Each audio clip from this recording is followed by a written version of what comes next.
Abatulaba abalaba Bukedde TV bebaziza nnyo okutugoberera nga buli kaseera nga bulijjo Mukenkufunyazi Julius yali ku screen yo era kugamba atya gwe musiganda wange omusiraamu ti assalamu alaikum wa rahmatullahi ta'ala wa barakatuh. Sawume ekutwala etya nono ekyo olunaku lwa leero njagala mutuule mukalire naddala mu baganda bange abasiraamu ate mu abakristaayo bagamba nti shalom shalom. Ate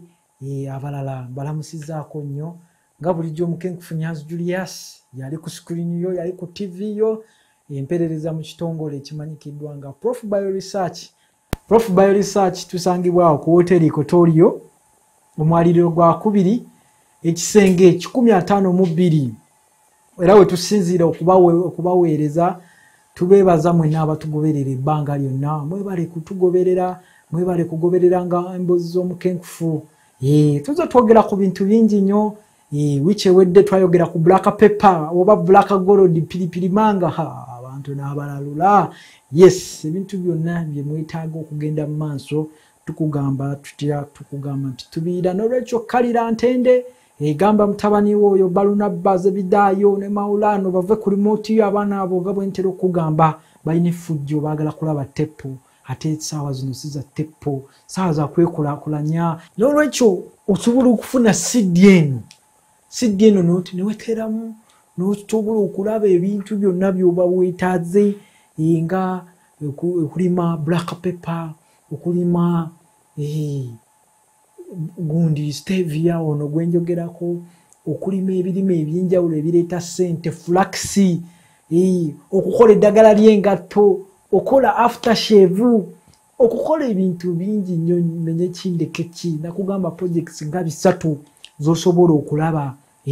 ku CD zino ez'enjawulo ze tulina kukola ennyama ya ffene ebintu bingi emirimu gy'osobola okutandika okukola obuti obukuma essigiri n'olwekyo kaseera kano aka lockdown katuwadde ekyokuyiga kyamaanyi nnyo n'olwekyo bwe tunaaba tugivuddemu lockdown eno tutandikewo emirimu gino bwe gite gisobola okutuyamba okulaakulana era nga ne programu ya leero eri ku kintu buli muntu kye yeewuunya olw'obuwoomi bwe kirina ng'ekintu ekyo si kirala wabula ye stevia sukaali w'obutonde sukaali w'obutonde ze muyita sevia mujuni abakristaayo bamanyi yesu abakatoliki bamuyita yesu nga mezeya eyo mununuzi naye kati ffe mu byobulamu kyetwagamba nti health stevia mununuzi ate muwerefe mu kufuna akasimbi era mununuzi kyova abazungu batera okugamba nti health is wealth obulamu bwe bugagga naye obugagga bwaffe buliwa mu sukaali ono kubanga ekisookera ddala aleeta ensimbi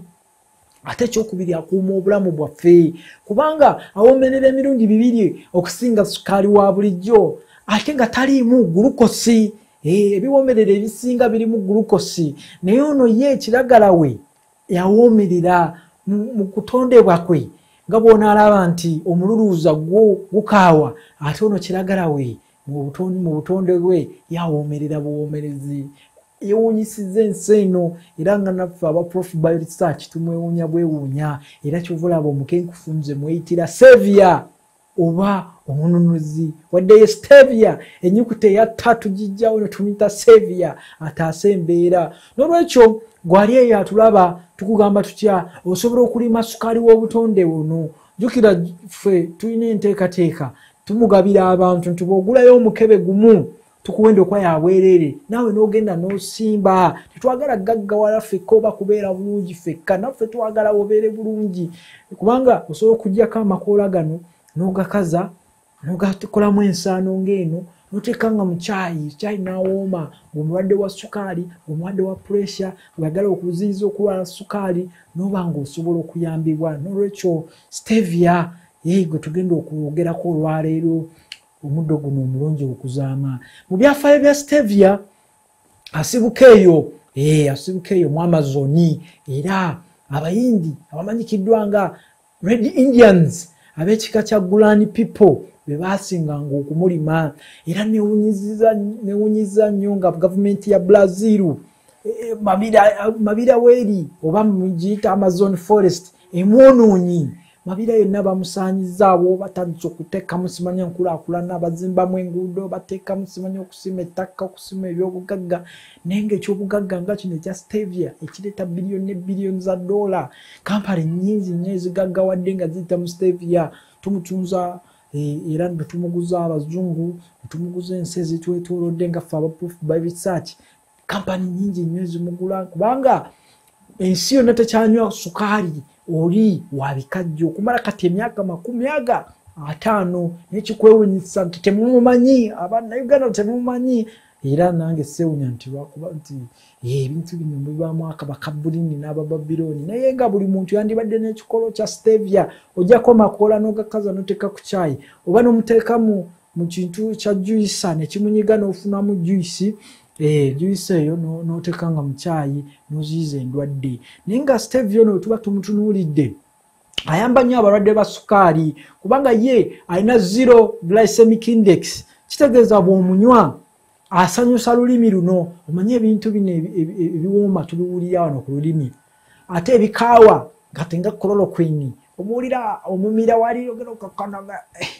kawulira kagwayo bwe katyo nga ayingidde mu kamira akato n'owulira nga oyagala namuzza naye kati Stevia ono bw'amala okusanyusa olulimi akoma bukomyawo ku lulimi bw'atuuka mu mubiri muli omubiri gumulabanga bw'onalaba doodo oba ettimpa oba nakati nga gutandika mukozesa kuwoza musaayi ng'omusaayi bagwoza nga gutukula nga naawe obeera mulamu kye bayita nakyo detoxification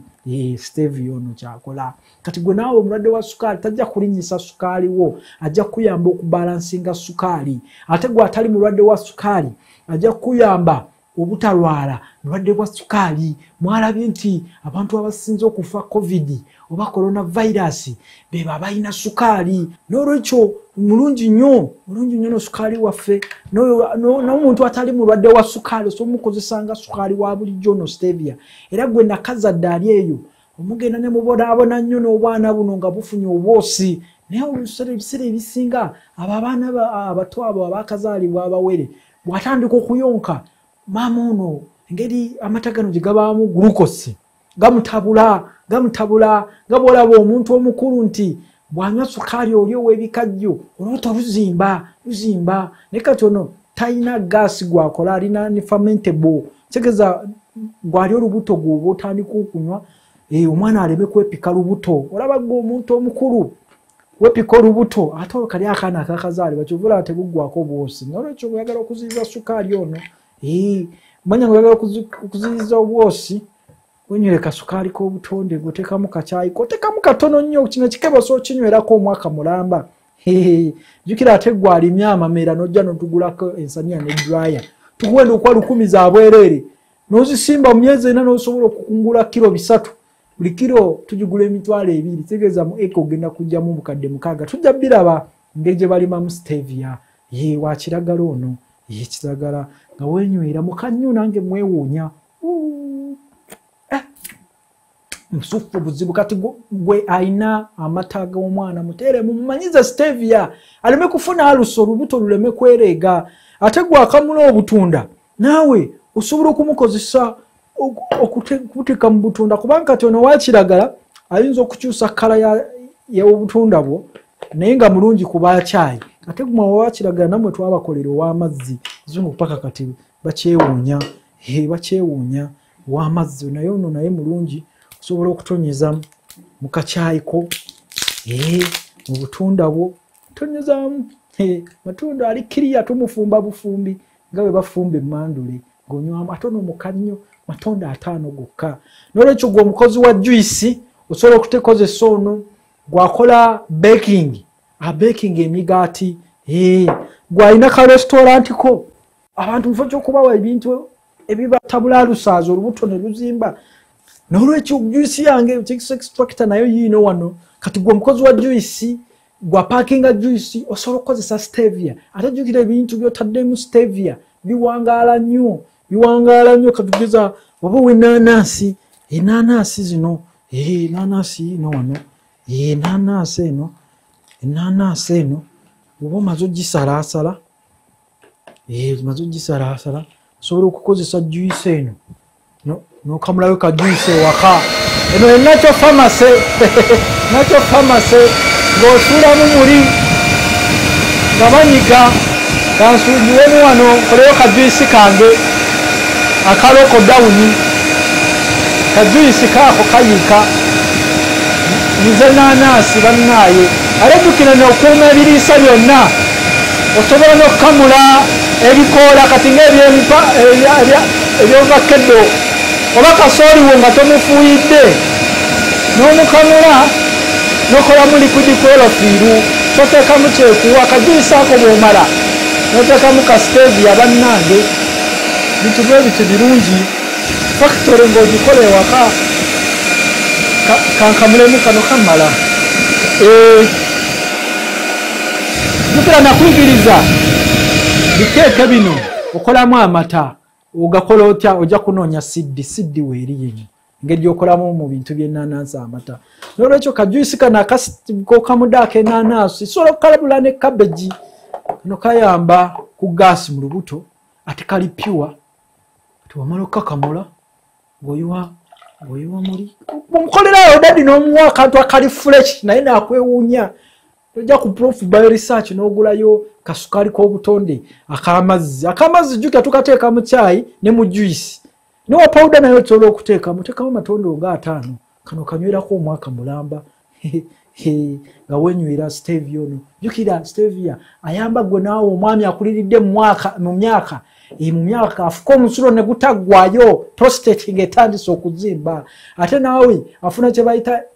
urinary insufficiency omusulo gufuuka teguggwayo oba wakatuula ng'oddabyo bisumbuwa agita tagiwoomya nange kanywemu kanyongeremu talina overdose omukyala w'olubuto asindukirirwa emmeeme n'oba ng'owandawanda buli kaseera oba oyagala kusesema kyalaba embuto oba kusobera ate bw'oba omwami akayitirira kasaana kuba empi ye wandawanda bwamukambwe ennyo olubuto lumukyankanyiza muwe stevia ajja kutereera kanywemu bannaayi kakannyo kajuisi nga kamudde n'extractor naye n'osogifuna ku Prof Bio Research n'otandikawo juisi ba business n'oguza bano abadduka 10 bano abakuba pressure-ups 10 ne baziyita 3 n'obaguza katunywemu kasufu kazibu kulwa lockdown cheers bongereyo katukomewo tovaawo ezo emboozi z'omukenkufu tukomawo n'ennyama ya stevia